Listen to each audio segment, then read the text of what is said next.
Well then, lad, your first night shift. Sit down, no need to hurry. There's still time before the walk round. The trains have all gone back to the depot. The current's off the rail, the grills up top are shut. So now it's just the two of us and the tunnel, till morning. Don't be afraid of the quiet. You get used to it. It belongs down here, this quiet, underground, thick. Not like the quiet up above. Up top, there's never really any quiet at all. But down here, it's the true kind. Listen now. Hear it? Somewhere, water's dripping. Far off, deep in, round the bend.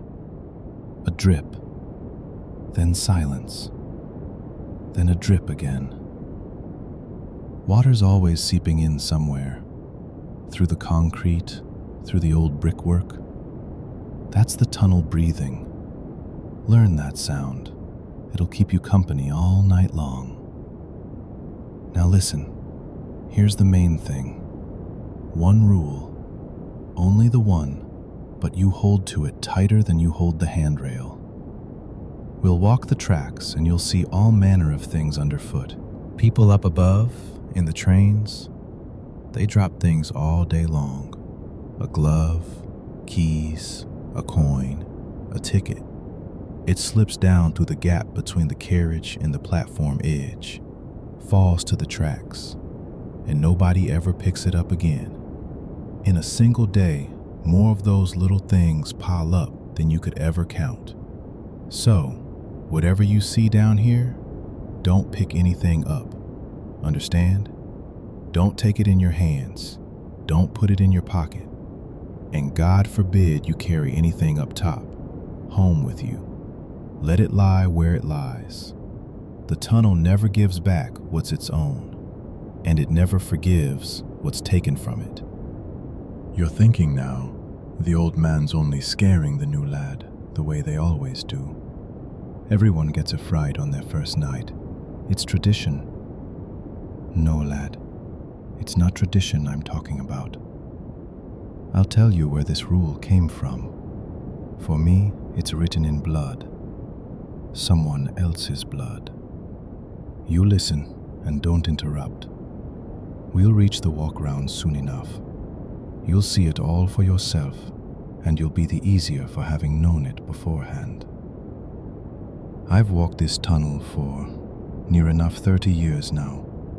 Came down as a boy, same as you, and I was taught the same way by an old man, Uncle Grisha, God rest him. And it was him passed this very rule on to me. Don't pick anything up. Back then, like you now, I smirked to myself. And then he took me on my first walk round, and he showed me.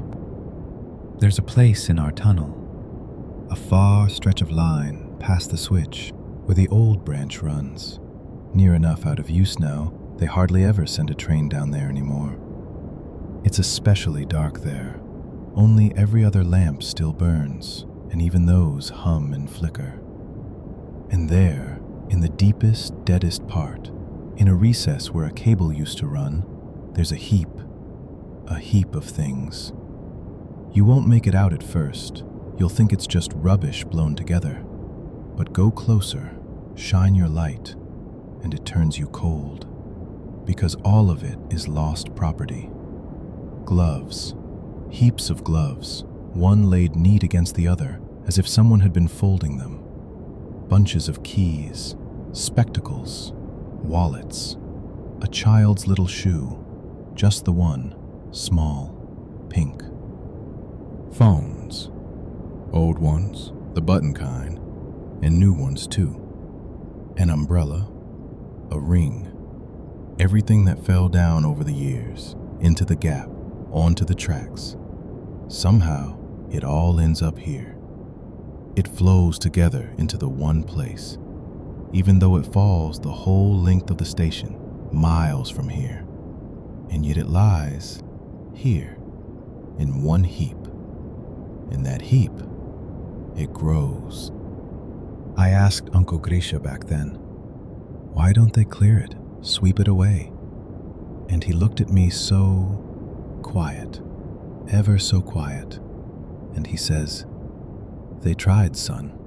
They cleared it, swept the whole lot out one time, carted it off, and in the morning they came back, and there it lay again, just as much, exactly as much as there'd been, as though no one had touched it.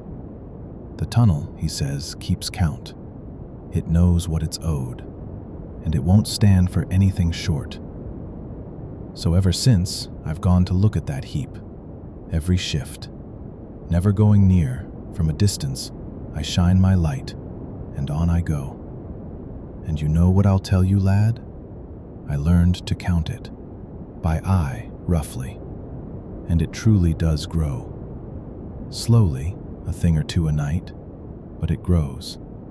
And then one night, I'd been walking these tunnels years by then, I noticed something in it that made everything drop away inside me. Things had appeared in the heap that no one had dropped. You understand the difference.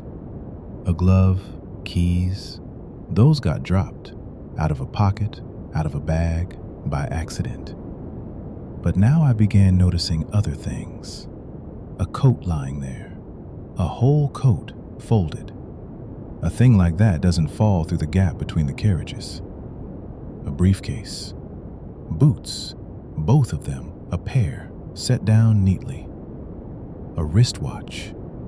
Things not dropped, but as if taken off of someone. And I remembered. Over those years, people had gone missing in the metro. Rarely, but it happened. A man would go down into the underground of an evening and never come up again. Not on any camera, nowhere. They'd search and never find him. And they'd write it off. Run off, they'd say. Upped and left. Who knows? And I stood over that heap, shining my light on someone's lonely coat, and I understood whose it was. The tunnel had taken them for itself, and their things it had laid down here, with the rest of the count. A drip, then silence, then a drip again. It counts, lad. It counts everyone. And here's one more thing I'll tell you about that far stretch, so it won't frighten you later.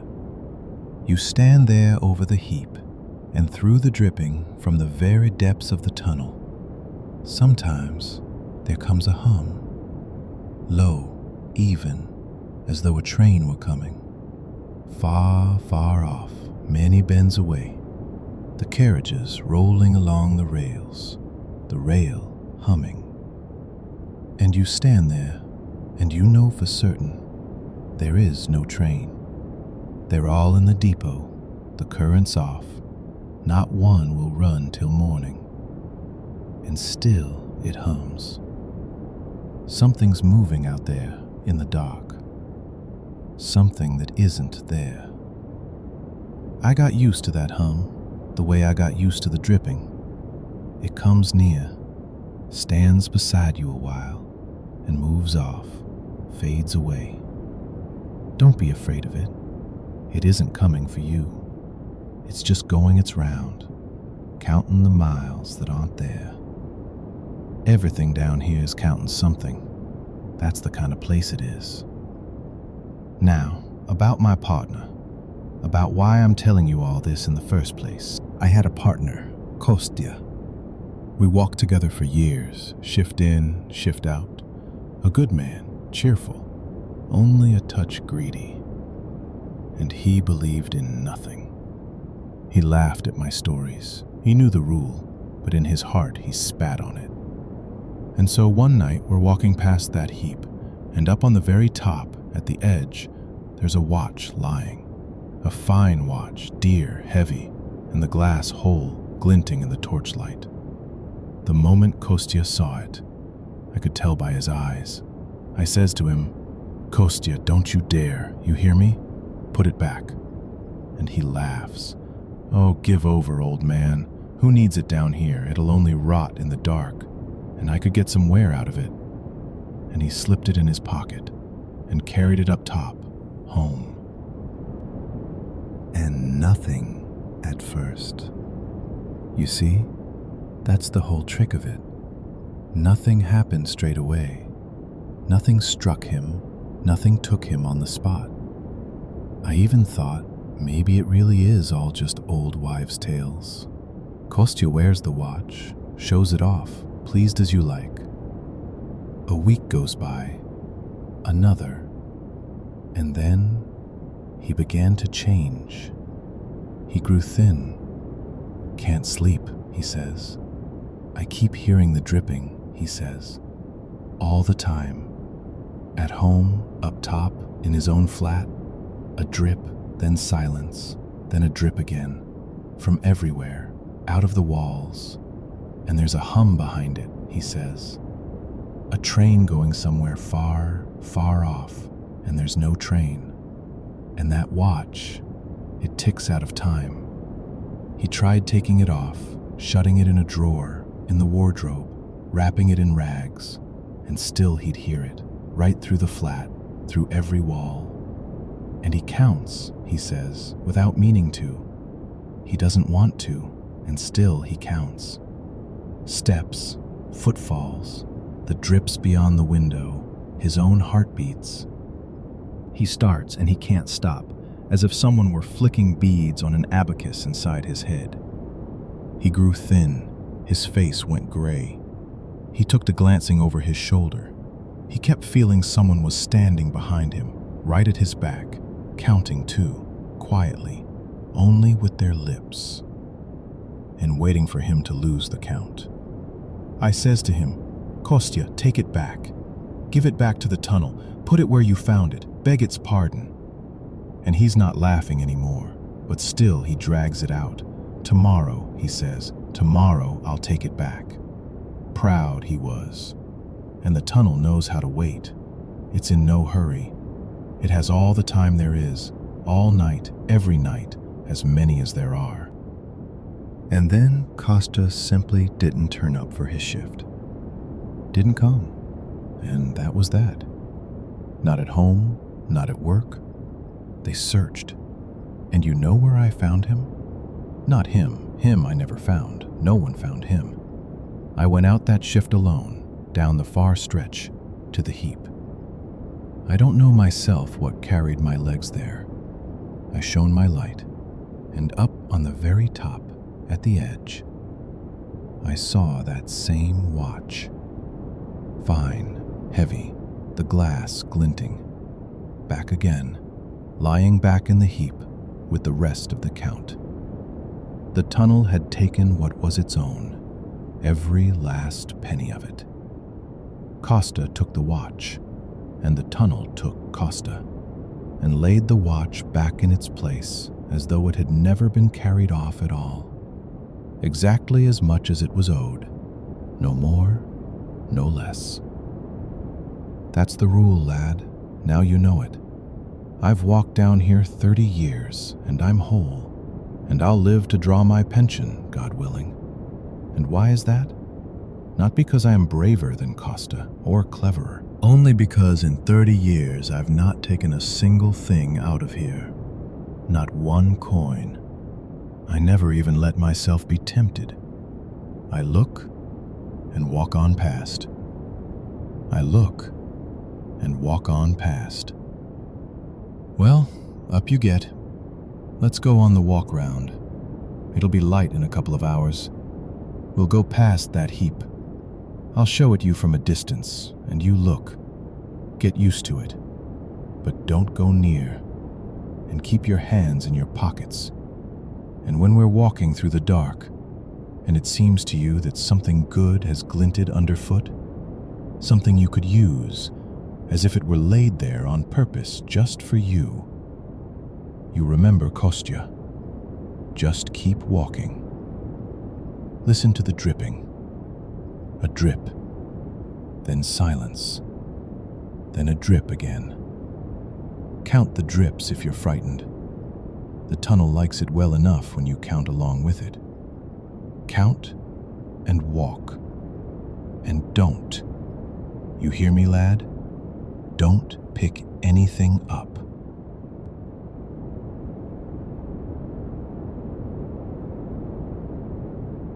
These letters were not found at once.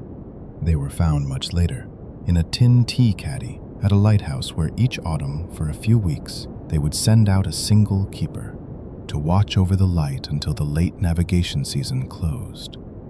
He wrote the letters to his wife, home, to the shore, but never sent a single one. The supply boat came seldom, and by the end of autumn the sea rose so high that even the boat did not always get through. I will read them to you in order as they lay, and you listen slowly, because he wrote them slowly too, in the silence, under one and the same sound, which you will soon hear as well. The first. My dearest, here I am then at my post. The lighthouse stands on a bare little island of stone, everything gray, the stone gray, the sky gray, the water gray, and you cannot tell where the one ends and the next begins. Below, always, the sea, a wave, the drawback, a wave, the drawback, even, tireless, like someone's breathing that will never once falter. And when the fog comes down, and it comes down here every evening, the foghorn starts up. You should hear it, my dearest. Low, long, with the whole chest of the island behind it. Ooh. Then a pause. Then, ooh again. It isn't for me, it's for those out at sea, so they won't run onto the rocks in their blindness. But I am alone here. There are no ships, and so it sounds as though it calls out for nothing, into the fog, to itself. The first evening it frightened me. Now it's nothing. A wave in the horn, a wave in the horn. One sleeps well beneath them. I hold you close. I'll be home soon. The second, 4 days later. My dearest, the work here is simple, only lonely. In the evening I climb up, light the lamp, watch that it burns even, and toward morning I put it out. And I write it all down in the log, the hour, the weather, what I saw. A trifling business. But here is what I want to tell you, and don't you laugh. I sat down this evening to fill in the log for the day. I open it, and it is already written. In my own hand, my handwriting, my letters, everything just as I write it, even my little flourish on the D. The whole day set down, hour by hour, neat. And I don't remember writing it. Do you understand? I sat down to write for the first time that day, and it was all already done, before me, by me. I must have been worn out from the journey and wrote it in the morning, and by evening forgot. That happens from weariness and solitude, I've heard. I'm going to bed. A wave in the horn. Good night, my dearest. The third, 3 days later still. My dearest, I'm writing to you and my hand trembles. Forgive the writing. Today, this is what happened. It grew dark, the fog fell, the foghorn started up. Hoo. Then a pause. Then, hoo again. And I, as always, took the matches and went up to light the lamp. I climbed the spiral stair, and up above, it's already bright. The lamp is burning, even, warm, just as I light it myself. And I'm on my way up to light it, the matches in my fist. Someone lit it before me. I am alone on the island, my dearest, do you hear? Alone. The boat was here a week ago and won't come again for another week at least. There is no one, and the lamp is burning. And you know what's worst of all? I stood on the stair, and up the steps ahead of me, going up, ran wet boot prints. Big ones, wet with seawater, leading upward ahead of me. And I stood below, and my own boots were dry. Someone in wet boots had climbed up to the lamp before me and lit it. I want to come home, my dearest, but the boat won't come soon. The 4th. The date smudged, as though written on something wet. My dearest, I have seen him. I'm writing to you, and I don't believe it myself, but I saw him. This evening, I went out onto the gallery that runs around the outside of the tower, just beneath the lantern. Went out for a breath of air, because the room had grown close on me from all my thinking.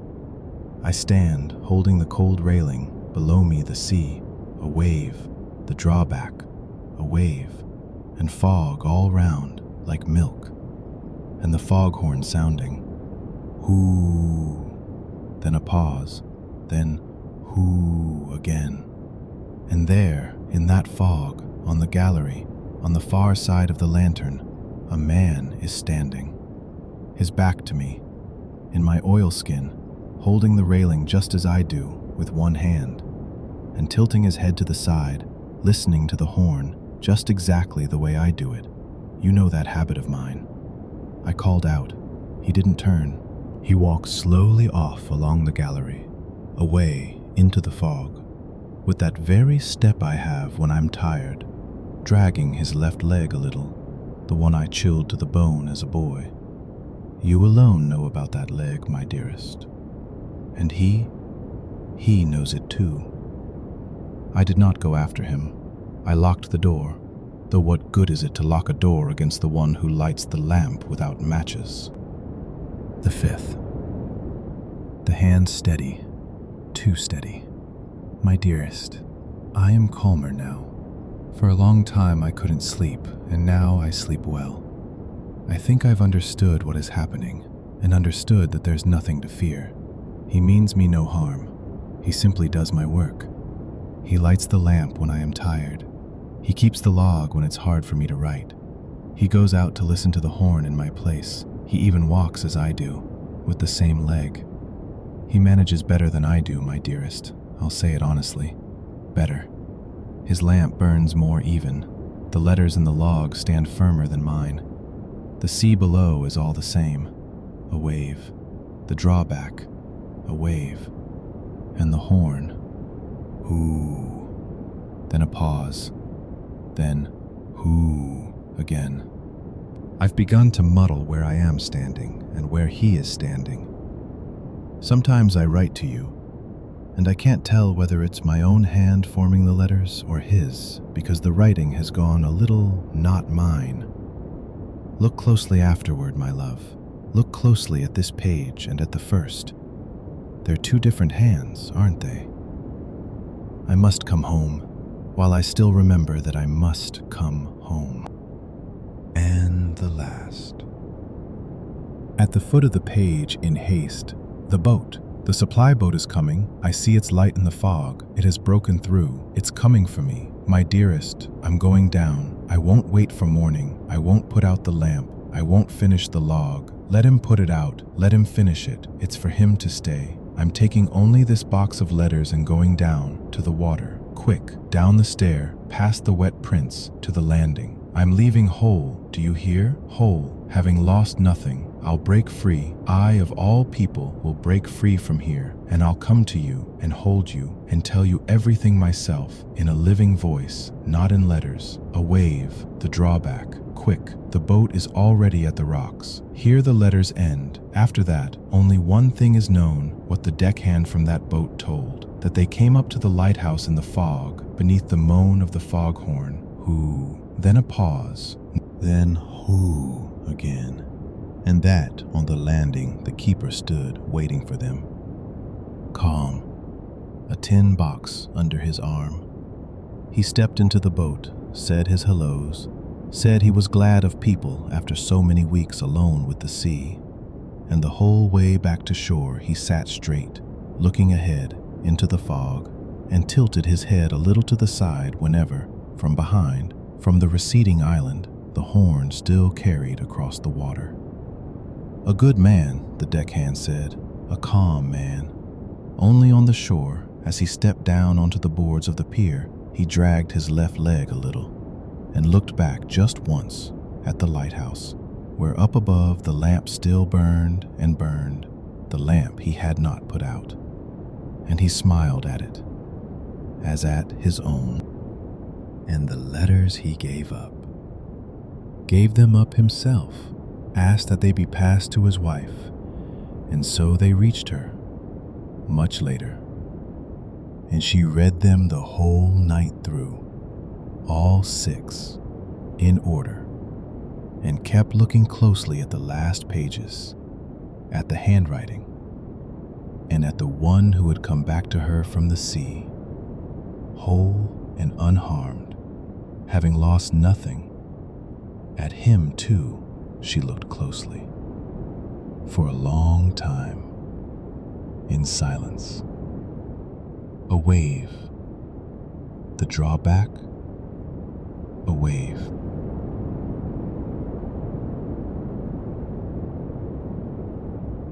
Хэштег смета. Денег не тратит. Python 3 shared /tts /lumian _tts.py channels /2 -dark -lullaby /video -3 /scripts k2 -ep9 -перевал -11 labs -chunks.md префикс перевал -- limit1 хэш. Генерация. Нужны -- и потолок токенов. Python 3 shared /tts /lumian _tts.py channels /2 -dark -lullaby /video -3 /scripts k2 -ep9 -перевал -11 labs -chunks.md префикс перевал \mode generate yes max tokens 60,000 хэш. Склейка. ./shared /tts /assemble.sh channels /2 -dark -lullaby /video -3 /audio /перевал -full.mp 3.0.9. There were 5 of us when we climbed up to the pass, and we came down. We came down differently, each of us. And it's that difference I want to tell you about, quietly, in no hurry, because there is nothing here to frighten you with. There was no beast at our backs, no voice out of the fog, no stranger's shadow beside our own. Nothing like that. There were only the mountains and the wind and the light. A low, amber evening light that one day caught on the ridge and would not move again. And that is the whole story. The light caught fast, and we did not notice it at first. It was late autumn, that time of year when the mountains already smell of winter, when the wind on the crest cuts dry and mean, and the first snow lies in the shadow under the stones while it still melts in the sun. We were a party of surveyors, 5 of us. Nikolai Petrovich, the chief, an old man already, his beard gone gray in places. Grisha, Semyon, Fedya, the youngest, not yet 20, and me. Our work was a simple, dull sort of work, to cross over the ridge, from one valley into the next, and mark out where a trail would one day run. Half a day's walk, Nikolai Petrovich told us.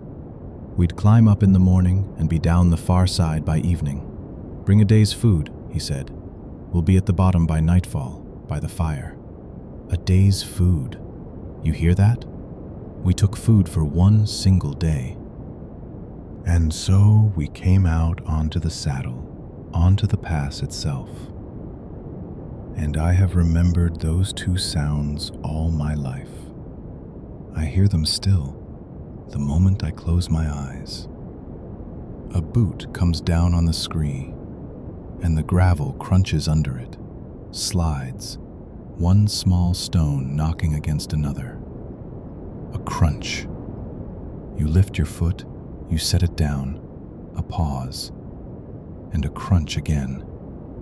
And over all of it, the wind's thin whistle along the ridge, steady, without beginning or end, drawing out its one long note over the crest. A crunch, a pause, a crunch, and the whistle. 5 pairs of boots out of step over the scree and the wind. It is good to think your own thoughts to a sound like that. To a sound like that, the legs walk on their own. And walk we did. And above us stood the sun, low, right at the edge of the ridge, orange like a cooling ember. An evening sun, beautiful. We walked for an hour. We walked, perhaps, for 2. A crunch, a pause, a crunch, and the wind's thin whistle along the ridge. And at some point, Simeon lifted his head and said, "How is it the sun isn't going down?" We all looked up, and it was true. The sun stood exactly where it had been when we first stepped onto the saddle, right at the edge of the ridge, orange, at the very same height. It had not risen, had not dropped so much as a finger's width, and we had been walking a long while by then. It should have been sinking towards sunset or going somewhere, anywhere. But it stood there, the sun stuck on the ridge, and the clouds around it stood still too, even and amber, lit from within by that one motionless light. Well, we laughed it off. Autumn, mountains, we said. It's a trick of the eye. Up here you can never tell where the thing sets. And we walked on. A crunch, a pause, a crunch. And Nikolai Petrovich took out his watch. He had an old watch on a chain, and he looked after it. He glanced at it and frowned. 12 o'clock, he says. Noon. And Grisha says to him, "Noon, Petrovich? It's 4:45 on mine already. It's evening." And Semyon pulls out his own. "And mine," he says 8:30. And there we stand on the saddle, the 5 of us, in the wind, and each man has his own time on his wrist, and no 2 of them agree. And above us the sun does not move. That was when it went quiet. I remember it. The wind still whistled, but inside us, quiet, as though the air had gone out of all of us at once. Nikolai Petrovich said, "We walk, we don't stand. Down to the far side, and we'll make sense of it there." And we went faster. Crunch, crunch, crunch, crunch. No pauses now, hurrying down the scree. But the descent came no closer. The far edge of the valley we were heading for, that dark, jagged line ahead in the clouds, it stayed right where it was, however long we walked toward it, like the sun, right in the same place. And we grew tired. The wind blows the warmth out of you. Your feet slide on the scree. Every step has to be set down with effort. A crunch. Careful. A crunch. And Fedya, the young one, said, "Let's stop. Let's put up the tent, eat something, rest a little. My legs won't carry me." And it was such an understandable thing, such a human thing, to get out of the wind, to stretch the tent between the stones, to unwrap the bundle, to choose some bread and fat, that we stopped, all 5 of us. And that, I know now, was our mistake, the great one. Because on that pass, you must never sit down. We ate. We had brought a day's bread, and we ate nearly half of it, I think. We were that hungry. We sat in the tent, listened to the wind, said nothing. The light would not move. We crawled out, walked on. Soon we were tired again, put up the tent again, ate again, and struck it again, and stopped again, and again. And so the food, which had been a day's worth, ran out. All of it. To the last crumb we shook out the sacks. And the light over the ridge stood just the same, evening, amber even, as though we had not been up here an hour, as though we had only just climbed. Do you understand what that means? By the sun above us, one long, one endless evening, one single evening, but by our empty stomachs, by the leaden weariness in our legs, by the emptied sacks, many, many days had passed, as though we had lived a whole week inside one evening that would not end. And the longer we walked, the more terrible that mismatch became. The body lived by its own clock, and the sky by its own, and the two had come apart, and we were caught somewhere in the crack between them, on the bare ridge, under a motionless sun. And then Grisha looked at Fedya and said quietly, "Fedya, you've grown a beard." Fedya had barely grown stubble before, a boy still, and now he sits there in front of us, with a beard. Not stubble, a beard, grown out, a finger long, soft, a young man's beard. In one evening. While we put the tent up and took it down and ate our bread, and Fedya touched it, touched his own beard, and began to cry, quietly like that. And we looked away, because it was not a thing you could look at. It was impossible to look at, and not one of us said a word, because there were no words. What is there to say?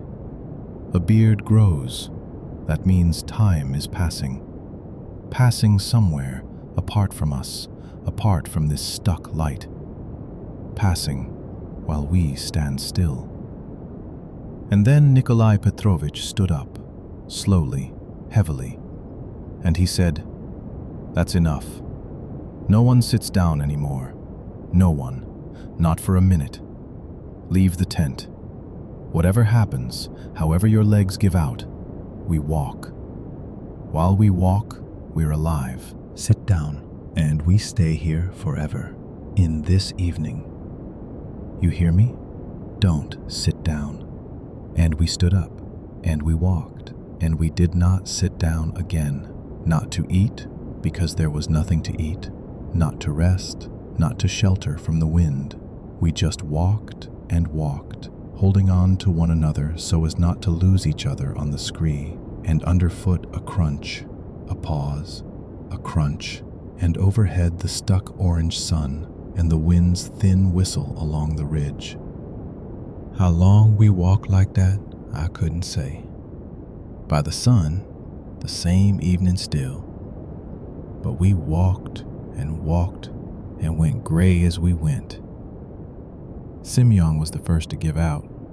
He sat down on the stone, said, "Just a minute, only a minute."